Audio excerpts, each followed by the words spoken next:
Did you know there's a very specific type of disc problem that causes you to love sitting and bending but hate standing and walking? And I know this is probably completely against that which you've been led to believe and or understand about the way disc problems show up. And because of that, it's usually overlooked and or it's usually missed. And if it's missed, then it's mistreated. All right. So I would hate to have that happen to you. And so this video is perfect for you if you have little to no back pain, but you have butt and or leg pain. And because you have little to no back pain, you may have been told that you have Piriformis Syndrome, an SI joint problem, a high hamstring problem, hip bursitis, something like that. But it's usually not true in my experience. So stick around for this video if you have, again, little to no back pain, but you have pain standing and walking. You've been told that you have all these different things, and or it seems like nobody can quite put their finger on it. Stick around, check out this video, let me know your thoughts. And for those of you who are wondering maybe who I am, my name is Dr. Charlie Johnson. I'm a physical therapist. I have my board specialty in orthopedics, and I only help people like you with back, butt, and sciatica problems. I work with folks all around the world, and the goal is to teach you how to resolve your own pain naturally using the power of your mind and movement as medicine. All right, with that being said, let's jump into the video. All right, so in this training and in this video, we will cover a commonly overlooked disc problem that actually causes pain while standing and walking. You heard that right, not sitting and bending, but standing and walking. Orthopedic physicians, orthopedic PTs, chiropractors. Many people miss this common cause of butt and leg pain, probably because most people treat the image, not the pain experience, okay, not the person in pain, all right? It's unfortunate, but it happens all the time, and that was actually the inspiration for me creating this. I get calls every single day from people who just miss this stuff, and it should not be missed. I'm going to share why and how it's missed so commonly and how not to miss it. Also, I'm going to show and or demonstrate one simple self-movement test that highlights the true source of your pain. We're going to talk about diagnosis by subtraction, a really powerful sort of deductive reasoning process. You'll be able to see sort of into my mind and how I sort of think through things. And it will help you resolve these buts about what could be going on. If you're watching this video and you have some type of butt or leg pain, you've probably been told you have all these different problems. Those may be true, but this is a common problem that is overlooked. We're going to talk about what that is in a moment. I'm going to walk you through some real case studies of people that I have worked with and or interacted with who have been misdiagnosed and therefore mistreated. I'm going to share with you how to shift your approach to pain relief so you can become pain-free faster. All right, so if you're watching this video, chances are you have no back pain currently. Maybe you had back pain a couple weeks ago or a week ago, but you don't have it, and or you have very little to the point where you probably are overlooking it. Maybe you don't even notice it or you're not paying attention to it. But now you have this butt and this leg pain, which has become predominant. You also have pain standing and walking. If this is you, and this is sort of your pain body diagram, we call it, this is where you hurt, then this video will help clear up a lot of questions you have. All right, so most people, if you go to the orthopedic doctor, if you go to your family care doc, if you go to the chiro, the PT, the acupuncturist, whoever, right? If you don't have back pain, well, then most people are going to dismiss the back as the cause of the problem. You don't have back pain, so it's not a back issue, and they just literally will be blinded to it. And instead, they'll slap you with a label of like an SI joint problem, a Piriformis Syndrome issue, hamstring, pelvic floor, hip. They're going to come up with something. They overlook the possibility that the back could be causing the problem.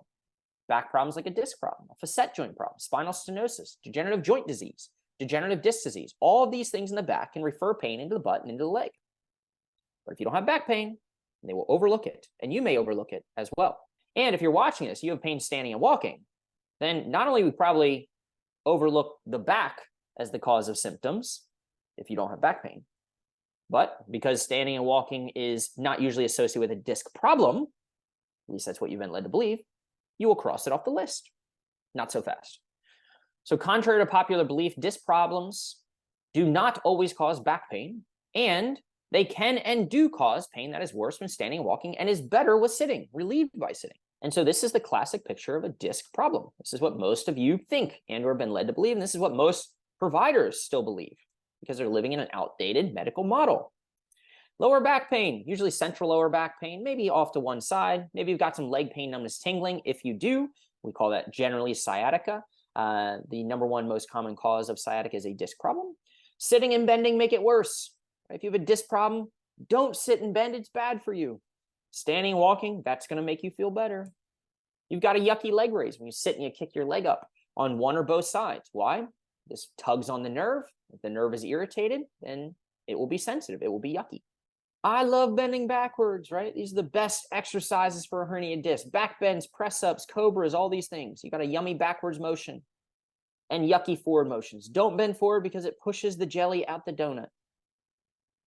as if you need more fear instilled within you, right? And if you search online, best exercise for a slip disc, this is what you'll find. YouTube stars, right? Fix this. It's that easy. Maybe. And some people do respond to this, right? Medically proven. Press up. Right? This is like all over the tabloids. You have a herniated disc. This is the exercise to do. And you've probably already tried it if you're watching this. But what if it's not working? What do you do then? You've probably seen one of these models too. All around the world, PTs, chiros, orthopedic docs, they have this model where you squeeze this balloon, right? And the jelly shoots out the back. As if you're not scared enough, this will put you in pain more than anything else. This model should be banned and or burned. All right, so what about this though? Is it possible a disc problem could cause little to no lower back pain? That's weird. I just have pain in my leg. I don't have any back pain. It can't be a back problem, right? But it can cause this leg pain, numbness, and tingling. Again, probably sciatica and or some type of pain in the leg or the butt. But sitting and bending actually make it better. Huh, that's weird. It's interesting, as you'll see. One lady puts it here in a moment. Standing and walking make it worse. That's not usual. You've got a yucky leg raise because, again, maybe you've got a sensitive nerve. The wire in your back of the leg is hot, and when you stretch it, it bothers you. Bending backwards is yucky. Press-ups, back bends, they all make things worse. Maybe they shoot pain into your leg. But bending forward makes you feel better. Could it be a disc or could it not? I'm here to tell you that it can. And a couple types of disc herniations commonly present like this. Right? Disc extrusions, what we call large or far lateral disc protrusions, often present this way, the opposite of how more common disc herniations present. So again, you've got kind of the classic, we'll call it white, right, presentation. You've got kind of the black presentation. Got this contrast, almost 180-degree difference between what most people believe to be a disc problem and how that presents. You'll hate sitting and bending and lifting and twisting all these things. But then there are people with disc problems that love all of those things. They love sitting. They love bending. And they actually get better because of doing that repeatedly. So just to give you an idea of what a disc extrusion, if you're not aware of it, is, and kind of looks like, so you get an idea. A protrusion is where the base is broader than the point or the apex, all right? An extrusion kind of looks like a teardrop. So there's usually some type of breach and or issue with the what we call the annular wall, the disc wall. And because of that, the disc material can start to emerge from outside of the disc and actually exit the disc wall, all right? And again, it looks like a little bit of a teardrop. A far lateral disc protrusion, protrusions occur many different places. They can occur centrally in that kind of orange area, just off to the side, blue, right? In the area of the foramen, you have the bones stacked on top of each other, and then you have holes that are on either side where the nerves exit and go down the legs. Those are called the foramen. And you can have disc herniations that kind of crowd that space or even outside of that. So when we talk about far lateral disc protrusions, we're talking about disc protrusions that don't happen kind of where most do, but they go out the side, foraminally or what we call extraforaminally. The good news is that regardless of how ugly and or bad these things sound and look, most of these things do heal naturally without surgery. So the majority, 70% and or more of disc extrusions and these disc protrusions kind of out to the side will heal naturally in, here's just the expectation. This is my experience, 3 to 6 to 9 months. Now you might not like that if you're watching this, but I'm just trying to be upfront with you. There is no magic fix to this. Yeah, surgery might fix it quicker, but there's also risks associated with it. Reherniation, things like that. And it doesn't really teach you what you need to do, right, to correct that which caused it in the first place. 3 months is generally the quickest that we'll see these things resolve and people will get back to full speed. 6 months, majority of people will be feeling really well by then, but it could take even longer. And so with the right approach, you can solve this naturally. But again, you can easily make it go the wrong way if you do the wrong things. And that's sort of the point behind this video, is to help you understand what to do and be aware of what's going on. All right, so let's talk about some real case studies. Case studies are not made up, fabricated. These are people I've actually worked with who have submitted their cases, worked with me, and are on the other side, and or people I have communicated with. All right, so just a few of them here. Jamie, 50-year-old guy inside of my glute relief accelerator program. I have burning and throbbing pain mainly in the middle of my right glute and now my upper calf muscle. Notice he says nothing about his back. He has no back pain. So as you'll see, people overlooked it. Checked over by my usual chiropractor. They adjusted hips. Said spine looks fine. Spine looks fine. You don't have any pain there. Spine's good. 5 to 6 visits to usual physio, who has treated him for sciatica, but it didn't work. Checked over by a doctor. Also, another physio referred by my doctor stated that it was a hamstring issue, but then changed her mind. She wasn't sure. By this point, after doing all that, the problem was 5 times worse after I did the exercise she gave me. Well, no wonder. misdiagnosed and therefore mistreated. If you don't know what your target is and what you're focused on, how can you fix it? And this is where the diagnostics, right, are important.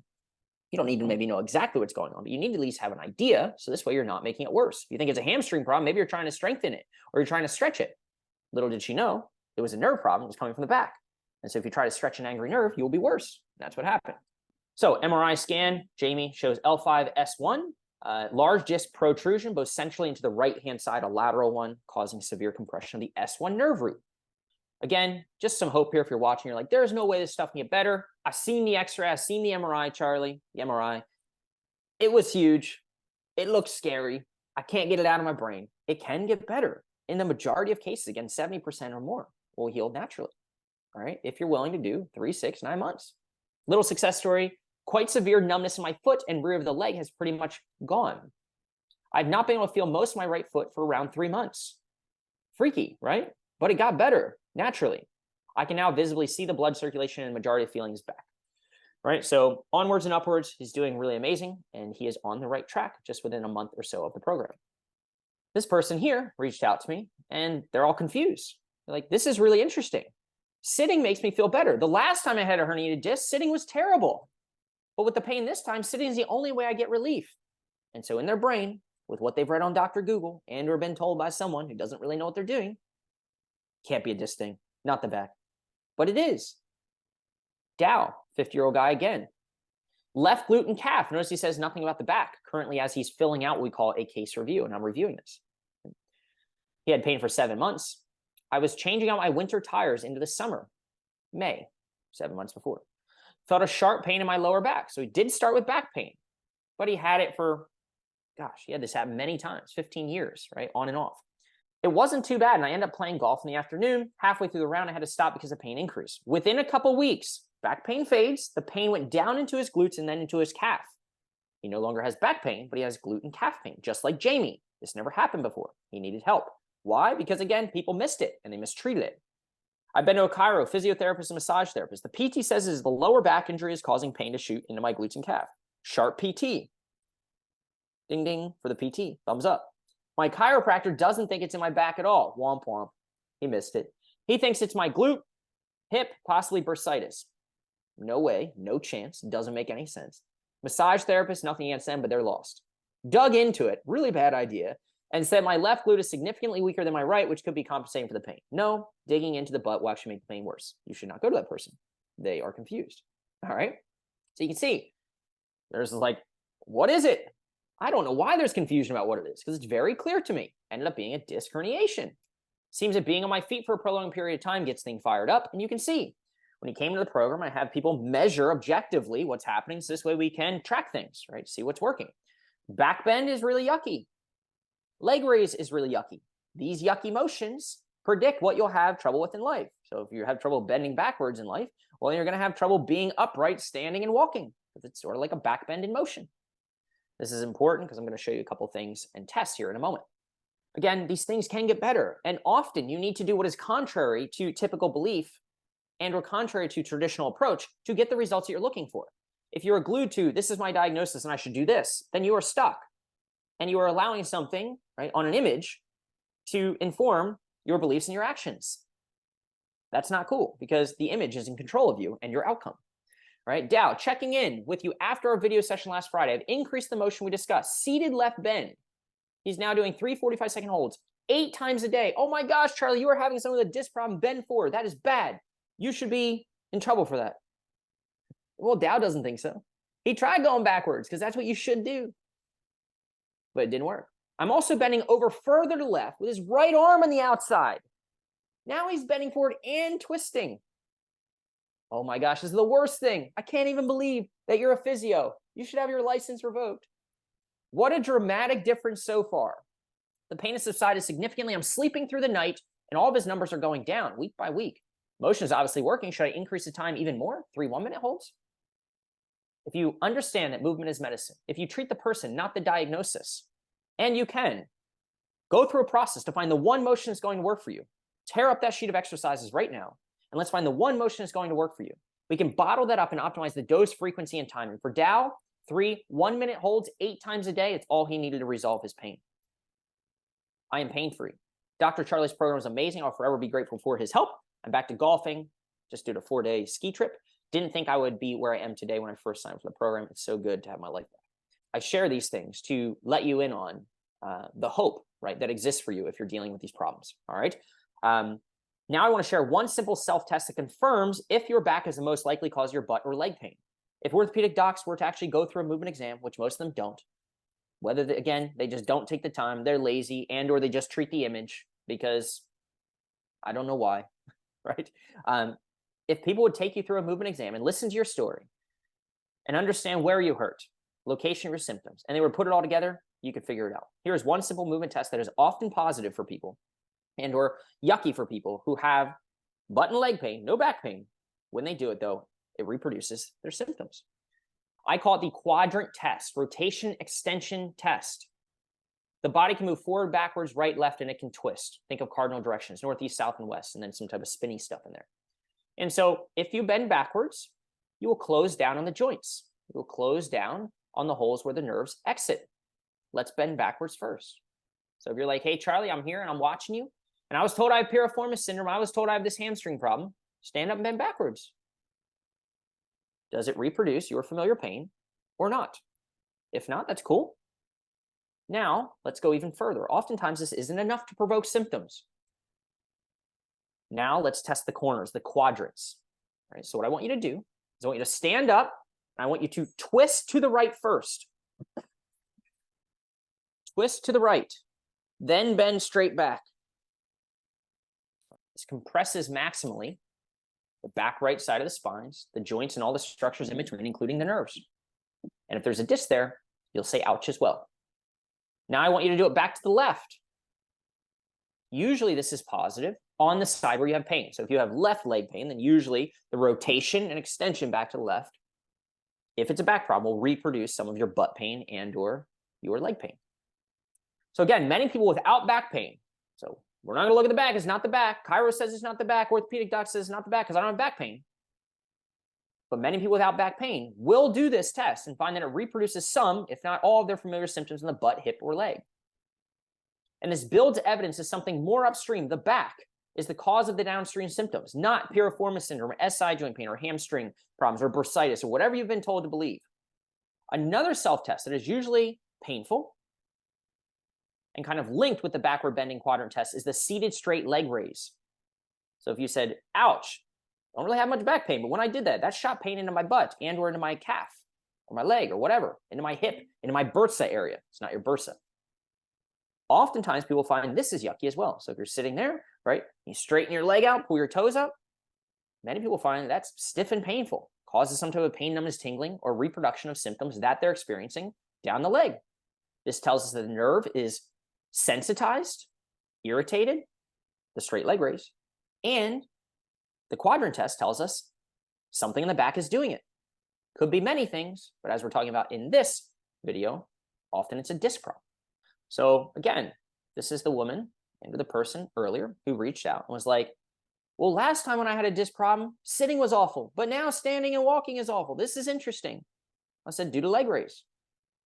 Yep, leg raise is yucky. Definitely with the bad leg. Got a positive straight leg raise. You have sciatica. You can see here, these two tests are paired together as well. This was Jamie's. Remember Jamie, 50-year-old guy with his butt and calf pain. First guy we talked about in the case study. He's got a yucky leg raise on the right. And he can't do either quadrant test, either rotation extension test back to the left or to the right. It reproduces his pain. This is Dow. Talked about him. He's got a yucky leg raise, again, sciatica, nerve sensitivity, but the back bends are yucky. The forward bend is not. So if we take your movement exam, these two tests specifically, and we combine that with the location of symptoms that you're experiencing pain in, with your story, then via clinical exam only, you can be highly certain the most likely source of your symptoms is probably a disc problem. Now, it could be other things, but diagnostics occur in probabilities. And if you put all those things together, boom, this is where your brain should go. You don't need an MRI to confirm that. You just need to get started. You've got your problem pinned down with a high degree of certainty. Now you need to start focusing on solutions. And this is why I create this stuff. This is why I created the DIY diagnostic guide. By the way, if you're watching this, you're like, yeah, but we're going to talk about that in a minute.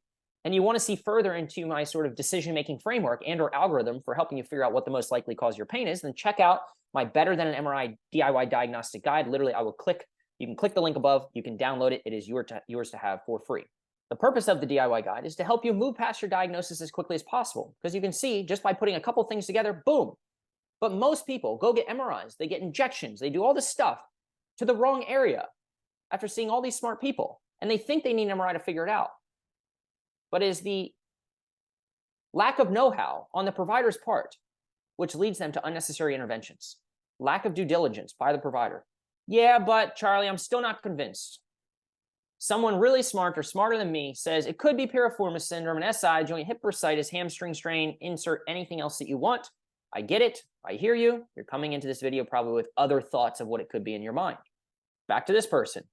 Last time I had this problem, sitting was awful, but now I love it. Could it be a disc? Yeah, but same person.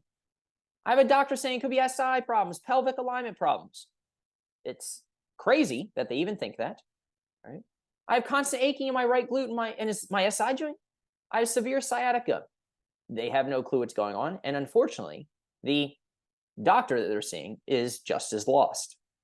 And if this person's not careful, they will undergo unnecessary interventions, imaging, etc. Let me explain something to you and use an analogy to help you understand this logic. Okay? If you have a light switch on the wall, everybody, I think, will understand this, all right? And you flick it on, and 3 lights, maybe the island lights that hang over your island. You have an island. Or maybe just lights anywhere in your house. The 3 lamps sitting on the floor, okay? Turn on. What does that tell you? They're all connected. They're all on the same switch. If this is where your pain is located, and you move your back, you flip that switch on, you do the quadrant test, twist to the right, bend back, twist left, bend back, go back straight, all that, and your symptoms turn on. In your butt, it reproduces your butt pain, reproduces your hamstring pain, it reproduces your calf pain, some or all of it. What does it tell you? It's connected to that switch. Hopefully it makes sense. Now let's talk about diagnosis by subtraction. Again, resolve some of these yeah buts. All right, so what about piriformis syndrome, Dr. Charlie? Well, if piriformis syndrome is the switch, and this is how it behaves. It may cause you to feel butt pain, maybe kind of hamstring pain and calf pain, leg pain, sciatica stuff, but will not refer pain upstream to the back or SI joint or to the outside of the hip, bursa area. It's not on that switch. And moving the back, flicking that switch on, will not switch on pain due to true piriformis syndrome, because the piriformis is a muscle located outside of the back. It's on a different circuit. It's tied into a different switch. So again, if you have piriformis syndrome, moving the back won't be able to reproduce your pain. But if it's a back problem, it will be able to reproduce your pain, in which case it's not piriformis syndrome. Yeah, but what about the SI joint? All right. Moving the back and switching that on may cause sensitization of the SI joint, because it's a joint which connects to the base of the spine. It's still kind of part of the spine almost, right? You have the sacrum, a triangular wedge structure at the very bottom, connected to the ilium or the pelvis, hence the term sacroiliac joint. That joint joins the sacrum and the ilium, all right? And so it is possible you could do this quadrant test, this rotation extension test, and reproduce pain in the SI joint if it is due to an SI joint problem.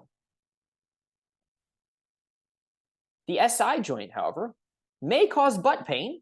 It's very common, actually, but rarely refers pain down the leg, especially below the level of the knee and hardly ever into the foot. All right, so this helps you start to differentiate things. It's not going to cause bursitis either, by the way. SI joint problems do not present with numbness and tingling. It's not a nerve. It's a joint. And a straight leg raise will not be positive. So straightening your leg without moving your SI joint, just to be clear, you don't move your SI joint, you're okay, you're sitting there, and just straightening your leg with your toes pulled up to stretch the nerve reproduces your pain. Guess what? It's not the SI joint. Yeah, but what about my hamstring? I was told I have this hamstring strain. PT's been working on that, like you saw in Jamie's case. No. Hamstring problems cause buttock pain, right? In like the fold or the crease, where that crease of your butt cheek is, but will not refer pain upstream to the central buttock, piriformis syndrome area, or to the SI joint or to the back, or to the outside of the hip. And it does not refer pain downstream below the level of the knee into the foot. And moving the back will not switch pain on if it's due to a true hamstring issue. A true hamstring issue is not going to be turned on if you just move the back. If you move the back and it causes pain in your hamstring, it's a back problem. Why? Because it's a muscle located outside of the back. Again, it's on a different circuit, just like the piriformis muscle is. Large disc extrusions and protrusions often cause pain that is worse when standing and walking and causes you to love sitting. And this is the usual sort of presentation. Back pain tightness. Think back to Dow's story. Was doing this thing, I felt some tweak or whatever. Then my back pain resolved. It went away. And then days or weeks later, no back pain. Not a back problem, right? Leg pain takes over. Usually points to a disc extrusion or lateral kind of to the side protrusion. Standing and walking involves extending the spine. This is why this happens. Bending it backwards, which naturally reduces the space where the nerves travel. I think it makes sense. You can see the blocks here, right? Disc extrusions and large protrusions cause further narrowing or stenosis. A lot of people think of like stenosis as in like the kind of bony description of what happens, right? You've got this arthritis and like the space where the nerves travel is just like narrowing in, right? And you get this spinal stenosis. But you can actually get sort of this temporary and or transient stenosis or narrowing, it's literally what stenosis means, of the space where these nerves travel from disc problems. And sitting creates more space where the nerves travel. It gaps the back of the spine, as you can see in this example. And this can actually remove pressure on disc extrusions and large disc protrusions. This can actually feel better. Dow loved doing this. He did it, 3 1-minute holds 8 times a day. Boom, better. And he did it with a twist. I don't recommend you do that blindly. We tested to find that is what worked best for him. If you don't have a process, do not randomly try things on because you can make it much worse. Hence why you love sitting, because of what we just described, and you don't like standing and walking. No wonder why press-ups and all the classic exercises for disc problems aren't working. It causes stenosis and or narrowing of the spaces where the nerves travel. And if this is your yucky motion or yucky exercise, well then it's kind of what's happening with walking. So no wonder walking's yucky. So you're telling me walking and standing is yucky, but I'm going to do more of that which is walking and standing, which is a backward motion, to try to fix it? That doesn't make no sense. We've got to be smarter than that. All right. And by the way, I can see other comments coming where maybe you're like, you try to isolate that it's only this one thing, and what if it could be this and it could be that? It could be, but for the sake of actually trying to solve a problem, if you chase 2 rabbits, you catch none. If you're trying to treat a hamstring problem and a back problem at the same time, that's going to be difficult to figure out what's working and what's not. So you start with the most likely source of symptoms, and usually you start upstream. So now, rather than treating something foreign to you that you may not understand, your diagnosis, far lateral, extraforaminal, lumbar herniated nucleus propulsus, disc desiccation, moderate foraminal stenosis and narrowing, Schmorl's node, blah, blah, blah, all a foreign language to you. I guarantee you had to look that stuff up, and it's freaking you out while you're doing it, and that's why you're here. Just translate that diagnosis, all that gibberish, into a language that you can understand, into something that you are familiar with. It's your pain experience. You best understand it, and you understand it better than anyone, which is why I'm so passionate about teaching people like you how to get out of pain. Let's translate it into something that we can all agree upon, something you can see, feel, and experience. Movement. You all know how to move your bodies, and you know how to move your bodies better than anyone else. So rather than treating this thing, which you're like, oh my gosh, that doesn't look good. By the way, it does get better most of the time without surgery, even though it looks nasty. The worse the disc herniation, the better the chance of healing naturally. Ask yourself, how does it show up? Oh, it shows up walking. I can understand walking. I know how to walk. I've been walking for years. And what is walking? Well, walking is kind of a kickback. Oh, and a back bend. So now I can translate that diagnosis, that thing that I've been really confused by, don't really understand, had to go back and Google and still aren't really sure what the heck's going on, into something that I've done before. I bent my back before, and that's yucky. Great. So rather than treating your diagnosis in that image, which most orthopedic docs do, and most people do, most of the medical system nowadays does, study and treat your movement pain relationship. When I bend backwards, it feels yucky, and your pain experience, and fix that. Again, focus on fixing your yucky motion, not trying to fix your image. Do not allow that thing to control you mentally or physically. So many people have disc herniations and other problems wrong with them and feel no pain. This is true, and we know this is true.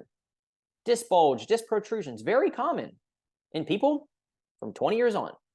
Disc degeneration, all kinds of other things. But these are stats that come from people who have no pain. They don't feel any pain. So there are lots of people who have these things and don't experience pain. But look, I don't know anyone who has a yucky back bend and can walk without pain. It doesn't make sense because they're essentially doing the same thing. They're extending your spine repeatedly over and over again. Now, in some cases, unless your mind is playing games on you because there's a non-structural cause of your pain, maybe you'll see that, hey, I can bend backwards and it's yucky, but I can walk fine. Either way, if it's a structural problem, the one that we're talking about today, disc issue or something else in the spine, I don't know many people who can bend backwards, yucky back bend, and can walk. So if we fix your back bend and it's no longer yucky, then walking will no longer be yucky in most cases or in many cases. Now, there's a bunch of other things to look at, but this is a common pattern. Got a yucky back bend, you're going to have trouble walking. We can fix the yucky back bend, you no longer have trouble walking. So the next time that you are told your butt, hip, or leg pain is caused by Piriformis Syndrome, an SI joint problem, a hamstring strain, bursitis, or something else, don't be so fast to drink the Kool-Aid. You've got to look upstream first, even if you have no upstream back pain. Just somebody the other day, on the 11th, a few days before shooting this video, a couple days ago, submitted their case and wanted to jump on a call with us to see if we could help. Their story was this: hey, I'm a 75-year-old dude. I've got left leg and buttock pain all the way down to my heel. No back pain. I had it for 6 months and I did it bowling, bending forward and having a ball and things like that. Location of his symptoms: I was a fit 75-year-old. 6 months ago, back pain the day following a 10-pin bowling session. Over time, this has migrated to left leg sciatica. 2 out of 10 with twinges. But now, no back pain. Movement exam: which one of these motions are yucky? I asked people. Leg raise, and guess what? Back bend. Quadrant test. It's got this combo again, sounding like a disc problem.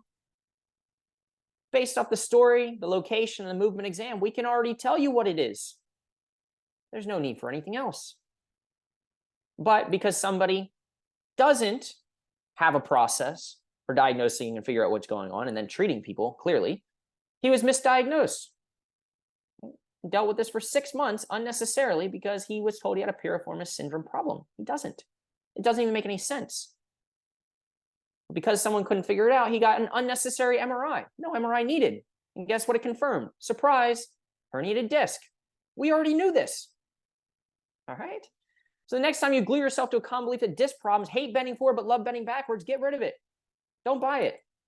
And the next time you notice yourself focused on treating or fixing the diagnosis, ask yourself, how is this showing up for me in my life in a way that I can understand and measure as a movement or experience? You understand your pain better than anyone else, and you can move your body better than anyone else. Control the controllables. If you're in a place where you're feeling hopeless, you're feeling down, you're feeling frustrated, you're feeling a lack of clarity, maybe you're like, dude, move on. Stop rambling. It's important, all right? Because you've got to understand that you are in control of this. You don't need to wait to go to see what your neurosurgeon says. Unless you're losing control of your bowel bladder function, you're wetting your pants as you're sitting here, right? You're dragging your foot along, your foot's completely dead, as it was in Jamie's case. It is an indication potentially for surgery. Even he could solve it naturally. Control the controllables. You may not be able to control what exists on your X or MRI. By the way, you do have a choice. You don't just have to like be a robot, be puppet. Oh, doctor says I should get an X-ray. Well, why? Well, they don't really know. They just say I should get one. Well, that's not a good reason. You might not be able to control what others are telling you. Your family, friends, oh, you better go get this because it could be this or it could be that. See someone who knows what they're doing first, all right? You don't have to drink the Kool-Aid. You can control your mind and your body, and that's it, all right? Hopefully this was insightful for you. If, again, maybe you don't have back pain. Maybe you had back pain. Maybe now it's like, yeah, I don't really have it, but my leg, my butt, that's my problem. I'm being told I have this and this, and I'm all confused. Check out my DIY diagnostic guide if you want. I linked that early in the presentation. You check the comments description. Maybe you're like, I need an MRI. Doctor says this, doctor says that. You have the ability to prove this more than anyone else. Because again, you are in control of the pain that you're experiencing, whether you believe it or not. So you can go through some simple self-movement tests. You know your story better than anyone else. And you know where you feel the pain, the location of symptoms more than anyone else. If you can start to piece these things together, you do not need to be relying upon a medical system that is broken and wants to treat the image, not treat you, and fix you and not teach you. Hope this was helpful. If you are interested in potentially working together and or just learning more about the process that we use to teach people like you how to get out of pain and solve their problems naturally using the power of the mind and movement as medicine, check out our free workshop. You can register. I'll put a little card here or something like that. Check it out. Again, lots of tips and or kind of insights that will hopefully shift your perspective as it relates to solving this and put you on a new path. Thanks so much for watching. Again, this is Dr. Charlie Johnson, physical therapist. Let me know your thoughts. Was this helpful or not in the comments below, and hang in there. All right. Thanks.